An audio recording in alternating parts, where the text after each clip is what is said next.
DHS plan to police, quote, disinformation is exposed. All right, so how intertwined is the U.S. government with these big tech companies trying to censor American speech, specifically domestic speech, U.S. speech? You know, it's one thing to look at foreign adversaries. What are the Chinese doing? What are the Russians doing? What are the North Koreans trying to do when hacking or even trying to spread false information? That is a different job of the federal government. But when you start talking about targeting Americans who have a First Amendment right, and of course, you know, again, using these, because they kept saying, well, these are private companies. This is not like the government. This is not like the sidewalk, except for now we know, because this was exposed, the Facebook content request system exposed by The Intercept. And what's in there? Well, a special web link that's live today. So this is not something that just was, you know, live a couple of years ago. Live today, facebook.com/X takedowns/login. You have to have a government or law enforcement .govs .something to log into this. We don't know exactly who was able to log in, but we do know that when they log in, there's a formalized process for them to flag content on Facebook or Instagram and request that it be throttled or suppressed through a special Facebook portal. I just gave you the address for it. You can actually look at it and see it's live. It's currently active, and it requires this government or law enforcement email to use. This is what they were prioritizing, by the way. The first was the origins of the COVID-19 pandemic. I don't know why, when we still don't have a definitive answer, we're not allowed to discuss different theories about where it may be. You know, the general theory was, it was started in these wet markets. Definitely not a lab. And then, Logan, 6 months later, it was the lab. Well, we've learned a lot. Theory, and that's allowed to be discussed now. So they've decided throughout this process when you're able to discuss like the origins. But it gets worse than that. Not just about the vaccines, that's in there. Racial justice. That's very broad. Like that gives them basically access to anything on everything. The U.S. withdrawal from Afghanistan. You did an entire documentary series about this. Maybe that's why I didn't get so many views. As Americans, we should be able to. I'll blame social media for suppressing it. Yeah, of course you should be able to. And look, I don't love that this exists. I think this gives a lot more fodder to people who thought that this kind of thing could exist. And you go, no, certainly not. Certainly not. There's not a portal on social media where the government goes in and says, good, bad, no, I don't like this. But there is. And there is this way for them to easily report it. Even the domain is ominous. X takedowns. And look, I know this from working in the entertainment industry. I do know that there are, so like you have a film studio would have a connection with YouTube. So if YouTube someone uploads, let's say someone's movie. Sure. They can go in to a portal and say, they used our content. It's down in seconds. It really is. I've seen it happen. Which means that this could also happen Exactly. I have a feeling it works very similarly in the fact that they could probably log on, type in really quick, this is bad, and all of a sudden, if it's not deleted, it's completely suppressed. Yeah, the dethrottle. Look, we know this. Look, we know that this topic today, when we decided to take this, would likely get throttled just due to what it is.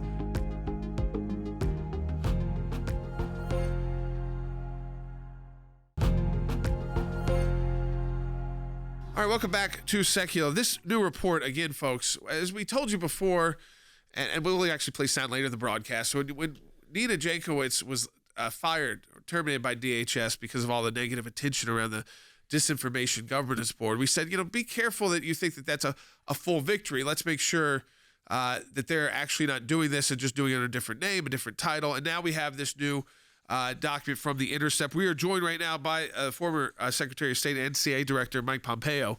And Secretary Pompeo, we got this brand new report from The Intercept. It shows it, and we've got the document itself, the login, that despite the canceling of the Disinformation Governance Board, the work of DHS not to police misinformation from overseas or bad actors, whether it's the Chinese Communist Party or Russia, but domestic U.S. citizens, that it's growing.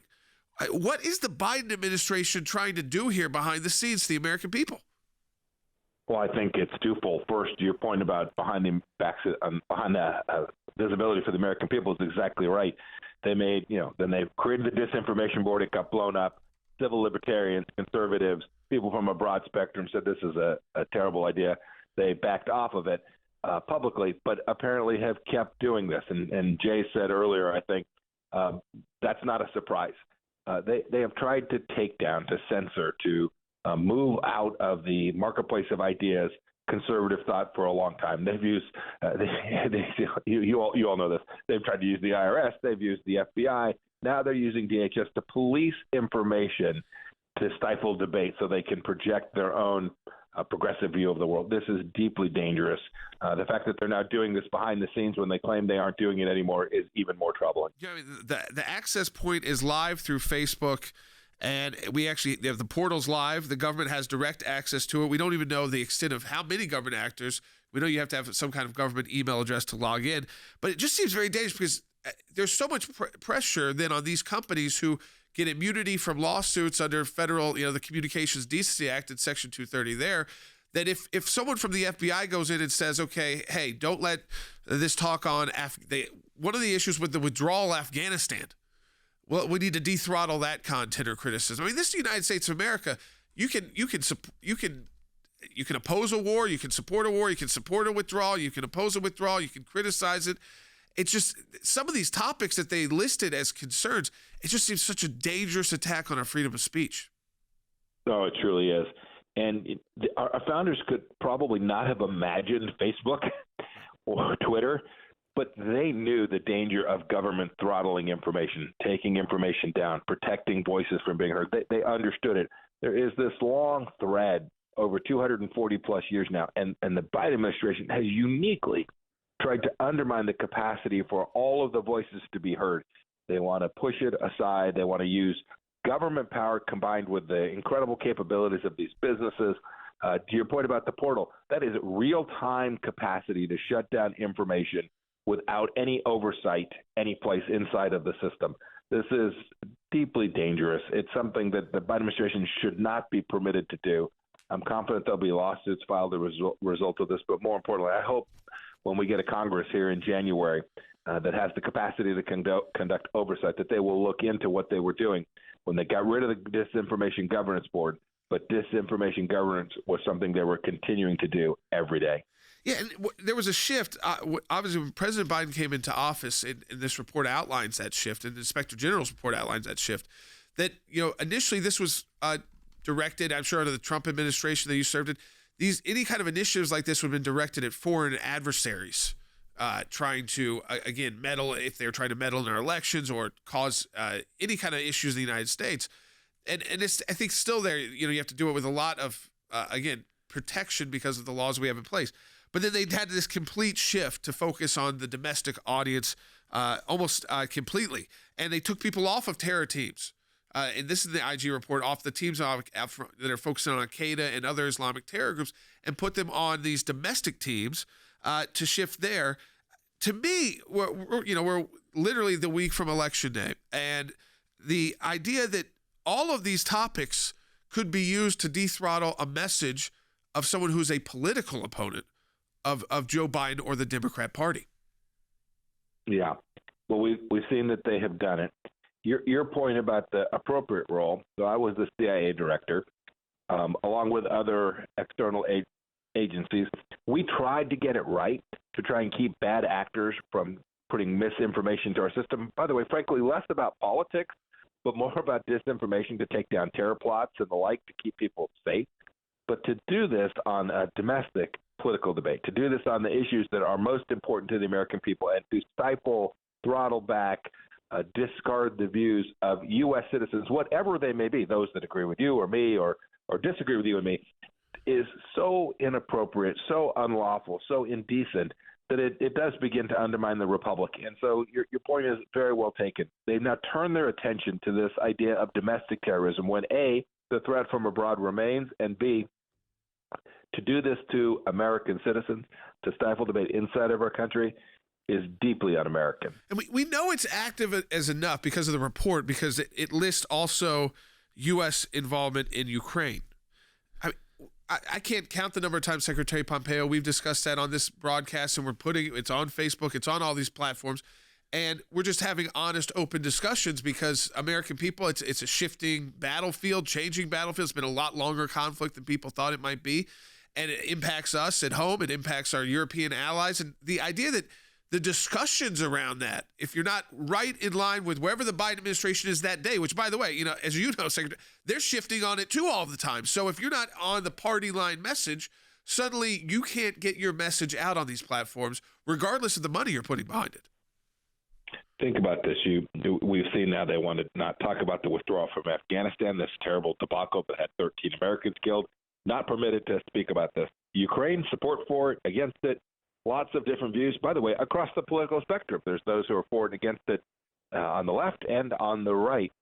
These are exactly the kinds of topics that we should be encouraging a robust debate about. I saw, too, they were throttling back information about conversations on racial justice. Goodness gracious, there's Supreme Court cases in front of the United States Supreme Court today where they're talking about affirmative action and its appropriateness. These are exactly the kinds of debates that the American people should be having. And clearly, the Biden administration believes that it is losing the argument. It is losing the debate and has chosen to use its power, governmental power, to throttle back the voices that oppose them. I can't tell you how troubling that is. And Secretary Pompeo said there's a proper role for the government to play here to help these companies. Yeah. He said it was not so much about politics, it was about terror attacks and violence, not domestic discussions on whether or not our role in Ukraine is correct. Look, well, however you want to slice it, if you look at really the facts right now, let's say we're broadcasting live right now on all the social media platforms. On Facebook, we have over 4 million people who are on that page. Just right at 1,000 are watching. Rumble, a newer platform, only about a little under 200,000 people are on the page. We have over 2,000 people watching from that. So you're telling me that equals out, that makes sense? No, what it means is there's one platform that is actually showcasing this kind of content and not putting a throttle on it, and one that's not serving it to even your own audience. Not served to the people you've built up. Right. So using your resources. Oh, absolutely. A ton of our resources. I mean, that's the thing that people don't, you might not understand if you're just thinking about your private Facebook account, but if you run a large organization like ACLJ's, and they're like the J Sekulow page, advertising, there's a lot behind building those millions of people over more than a decade. Yeah, staff. There's so much that goes into it, and you really look at it and go, oh, man. And those are people that said, I want to get your latest information. Right. And they're not asking for it. Again, this is a huge issue. Support the work of the ACLJ this month. If you make a donation at aclj.org, you double the impact of your donation. We'll go through it with you in a minute. aclj.org.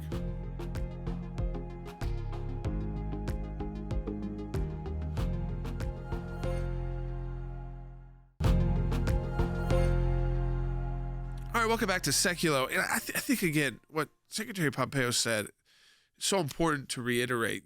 This is the kind of speech and discussions you have. You talk about, is the Ukraine policy right?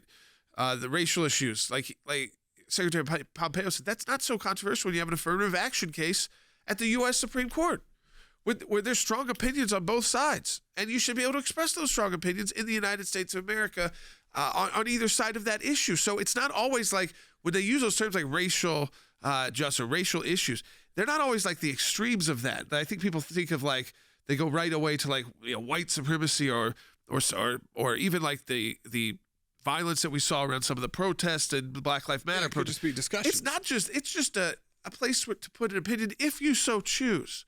But then there's organizations like ours that utilize these and that Facebook courted to use. It's part of their business model to utilize them. And the idea that, this is not just about COVID. It's interesting. That's on there. Yeah, remember there was a whole independent fact checker revolution that happened, and Facebook said, look, it does sound good on paper to be like, we're not controlling this. We've hired independent parties to audit it. Well, even Elon Musk said they're going to do that at Twitter. He's going to have a board. That actually takes time with things. That's hopefully actually diverse. When they say a diverse board, usually that doesn't also mean, and then you have a group of people who are conservatives. Yeah, he is getting rid of there's a bad actor in this. Oh, yeah. From Twitter. One of the main people at Twitter, what was their actual title? Head of Legal Policy, Trust, and Safety, who was fired immediately by Elon Musk after he completed his acquisition of Twitter. They actually drafted a report to the U.S. government asking for a more expansive role. So what's interesting is these companies, we're now exposing them, Logan. We're not saying, oh, this is a pain. I don't really like doing this, but we have this immunity, so we got to kind of comply. They were saying, do more. And by the way, not just online. They wanted to start going after talk radio. And we know who is strong on talk radio and who's weak. Yeah. conservatives are strong and liberals basically have hardly nobody. They just haven't been able to figure out a market that makes businesses. Yeah, historically, conservative talk radio has been a thing. I mean, look, we still have it. You still have major corporations. It may be one of the few major corporations that still empower conservative voices is terrestrial or even satellite talk radio. If you have a company like iHeart, which was Clear Channel, still putting money behind it. You have Salem Broadcasting still putting money behind conservative talk and still getting advertisers because they know that audience is still there. And that entire broadcasting division is run by what? By advertising dollars. So it is very different to see that. But the fact that they were targeting, I'm not shocked. I'm not shocked they're targeting any of this or looking through the content of any of this. Again, I'm looking at our numbers right now, and they're staggering because it's telling me that, yes, Facebook does do this. We know this for a fact. We know that when we originally launched on Rumble. This is it. I mean, you don't need any more info than a login that lets the government flag information like I don't like their position on Ukraine. And it's very easy when it's, hey, this show's up every day at noon Eastern. You know, they're able to easily go, oh, flag that, take that down. It may not be us specifically, but I feel like there are times we know we've been hit with some of the actual fake alerts where you say that partially things we've sent are fake, and then we've had to go get them. Guess what they don't do? Issue a retraction. When they actually do issue the retraction, they don't then send to you, by the way, we cleared that up. And about every time on Facebook, we have been right, and they have flagged us for incorrectly. And we have lawyers on staff who go in to make sure. But you got an alert on your phone that said, oh, something you reported is partially false. Find out, no, of course, we actually did our due diligence. We have a huge legal staff that's making sure we do our jobs here. But they're relying on this. Look, it's easy for Facebook to say, or any of these social media platforms to say, hey, we've given the government access. Hey, we have an independent board of fact checkers, because it gets blamed to other people too. Yeah. I want to go to the phones. Tim's calling in from California on line 1. Hey, Tim. Thank you for taking my call. What is motivating the Biden administration to turn the United States of America, greatest country in the world, into China? You know, I think you've got two things at play. So you talk about the Biden administration. This seems like pure politics. Just how do we utilize these systems of the federal government? How do we take law enforcement agencies, the federal government, or intelligence agencies, and weaponize them for political purposes domestically? I mean, that's what these are all issues. We talk about talk radio, social media platforms, cable news, hyper-partisan media. People are asking, are we hyper-partisan media? I don't know, hyper-partisan. I think hyper-partisan. For their definition, probably. Oh, yeah. Well, for their definition, we're probably, the worst of the worst. When you look at this, though, people are commenting. A lot of questions are coming in about what can be done legally. Is there anything that can be done legally with this type of situation? So I think this is what you have to look at. There's First Amendment issues here. There's FOIA issues here potentially to know, okay, how did Mayorkas testify? Let's play this real quick. How did the DHS secretary testify that, none of this is going on? He goes to the media, goes on CNN and says none of this is going on. Take a listen, Byte 16. I'm sure there are documents pertaining to this board, minutes of meetings, communications about who would serve on the board. Will you release those to this committee? Senator, there are not yet this governance board. Wait a minute. There are no minutes of meetings about this board? It is not yet. You've not created any records? It has not yet begun its work. Okay, we have the login now. It started, whether they want to call it that. Listen, that's Washington talk because he kept saying the board. Yeah. The board was dissolved. The work that they were doing at DHS was ongoing. The question is, legally, these are private companies. There's this interplay that we're always looking. It doesn't mean that they're immune from any lawsuit ever. And also you can look at the federal government's role, which is where Congress plays such an important role, where organizations like us that do the FOIA work, that really are a check on the government, are so important, Logan. I mean, that's where we're able to dedicate resources to finding out this information, tracking it down, and making sure that once you expose it, like we did with the Disinformation Governance Board, you stay on it, and that when you make sure that it gets fully dissolved, that doesn't continue to happen in America. Because we know that Mark Zuckerberg said that on Rogan, that they had this set up. I mean, he was very upfront about the fact that they have a way for the government to get involved and ask them to do it. How. And we said, ask them to do it. Part of it, like literally emailing Mark Zuckerberg and saying, hey, we don't want this up there. But no, what it is, it's a portal system. Like I said, in the entertainment industry, it's very similar with YouTube and some other content creators can log in. Let's say someone stole your intellectual property. They put up your movie or your television show, and they don't have the rights to it. A mainstream distributor can log in and say, this is one of our films and you have a trusted relationship with them, immediately it comes down. I have a feeling it's a very similar situation where they already have a relationship set up with this, obviously this Facebook portal. They go in and they log in and they say, take this down. And it probably does get taken down immediately. If it doesn't get taken down, it's throttled aggressively. I just want to remind you, like Secretary Mayorkas about monitoring Americans. He got asked very directly on CNN about this because this was something that backfired very badly on the Biden administration, the Disinformation Governance Board and Nina Jankowicz. And it was not just conservatives. It was a lot of conservatives, but it was also news outlets, media outlets. This is why CNN was even pressing him on this, because it seemed like this is not American. This is not the proper role of the government with the constitutional protections that we have as individual citizens in this country. So take a listen, because he was very clear-cut when he talked to her on CNN. Will American citizens be monitored? No. Guarantee that. Well, so what we do, we in the Department of Homeland Security don't monitor American citizens. You don't, but will this board change that? No. The board does not have any operational authority or capability. What it will do is gather together best practices in addressing the threat of disinformation from foreign state adversaries, from the cartels, and disseminate those best practices to the operators that have been executing in addressing this threat for years.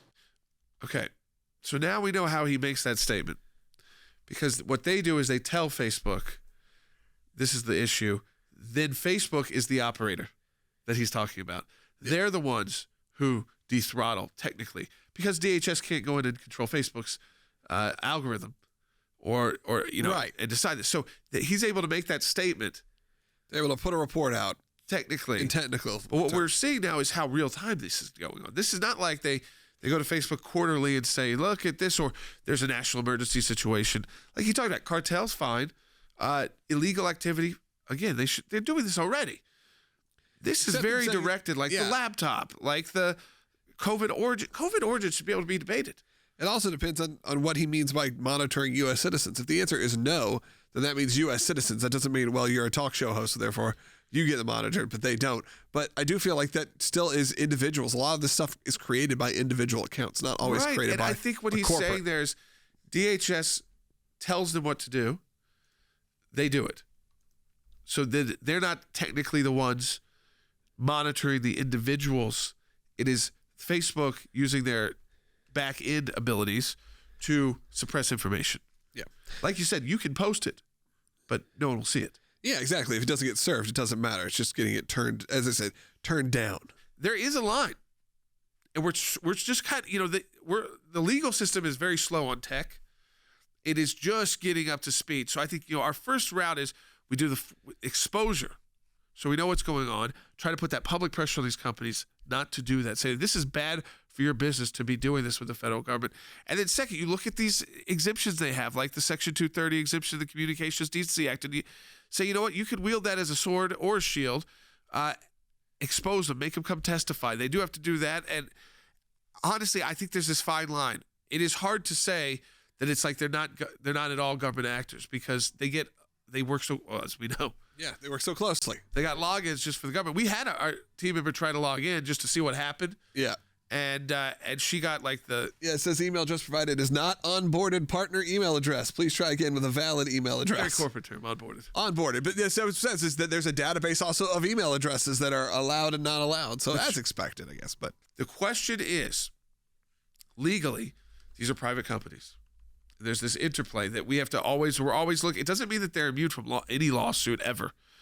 And also you can look at the federal government's role, which is where Congress plays such an important role, where organizations like us that do the FOIA work, that really are a check on the government, are so important, Logan. I mean, that's where we're able to dedicate resources to finding out this information, tracking it down, and making sure that once you expose it, like we did with the Disinformation Governance Board, you stay on it, and that when you make sure that it gets fully dissolved, that this doesn't continue to happen in America. Yeah, absolutely. And that's why you need to support the work also of the ACLJ. And what we're doing right now, we just launched our matching challenge for the month of November. So how you can support us right now is you go to aclj.org, you make a donation. Every donation made is effectively doubled. There's another donor on the other end willing to match that donation and make it. So if you give $10, effectively it is $20. You know that we do this a few times a year. And this is an important one as we head towards the end of the year. This is the time to really consider giving. Find us online right now, aclj.org.